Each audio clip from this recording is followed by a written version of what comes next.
অল্পের জন্য অনেক বড় একটা বিপদের হাত থেকে বেঁচে গেলাম আজকে। দেখেন মেশিনটা এখান থেকে নিয়ে যাওয়ার সময় আমার শরীরের উপরে উল্টে পড়ে যাচ্ছিল, তো আল্লাহর রহমতে আমি বেঁচে গেছি আজকের মতে। তো বন্ধুরা, আমাকে প্রায় 1 ঘন্টার চেষ্টা করে আমরা এটা বাড়িতে আনতে পারছি। আসসালামু আলাইকুম দর্শক, বাবার রেখে যাওয়া স্মৃতির ভিতরেই তারই একটা পাওয়ার টিলার। এটা কিনছিল বাবা মারা যাওয়ার মাসখানেক আগে, আর চাষ করার জন্য কিনছিল। তো এটা দিয়ে এসে 10 বিঘা বইয়ের মতো চাষও করছিল। আর মেশিনটা জমিতে থাকা অবস্থায় আমার বাবা একটা দুর্ঘটনায় মারা যায়, আল্লাহ তার বেস্ত নসিব করুক। তো তার মেশিনটা আমরা কাজ শেষে আমরা রাখছিলাম, এখানে পানি উঠছে, মানে নষ্ট হয়ে যাচ্ছে। তো এইটা আমরা মেশিনটা বাড়ি নিয়ে যাব, তো সেটাই আপনাদের মাঝে শেয়ার করতেছি। আমাদের ভিডিওটা দেখে আমাদের সাথে থাকুন। বাবার রেখে যাওয়ার ভিতরে এই মেশিনটাই আর একটা সাইকেল, এই জিনিসগুলো কি অন্যতম। তো আমরা মেশিনটা নিতে হবে, বাড়ি নেওয়া খুবই একটা কষ্টসাধ্য বিষয়। যদিও যখন ছোট ছিলাম তখন বাবাকে নিয়ে না কতই অভিযোগ ছিল।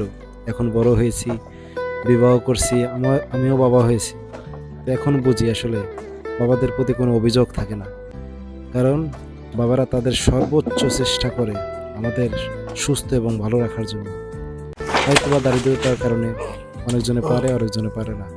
আমরা হয়তো বা সেই দারিদ্রতার ভিতর থেকে বড় হয়েছি। তো তার জন্য বাবা হয়তো বা আমাদের এখন যেটা বুঝি, বাবা আমাদের কোনো স্বপ্ন পূরণ করতে বাদ রাখে নাই, তার সাধ্য মতন চেষ্টা করেছে। তার ভিতরে হয়তো বা অনেক স্বপ্ন আমাদের স্বপ্নই রয়ে গেছে।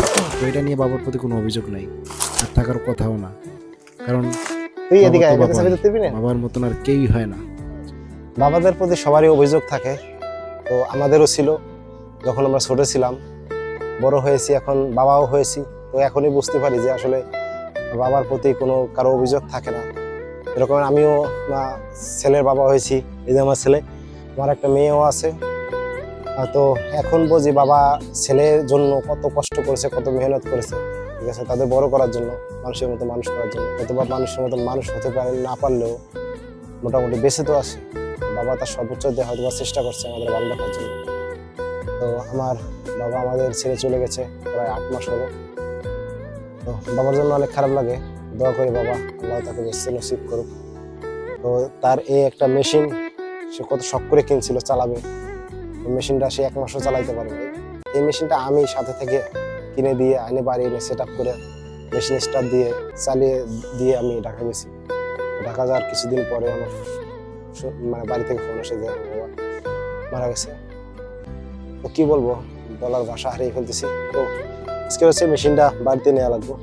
তো আপনাদের যাদের বাবাদের প্রতি অভিযোগ, যারা বাবা বেঁচে আছে, বাবা এটা দেয় না সেটা দেয় না, তো আমি তাদের বলবো আপনাদের যে বাবা বেঁচে আছে এটাই আলহামদুলিল্লাহ বলেন, কারণ আমার তো বাবার মাঝে চাবুক, আমার তো বাবাই নাই।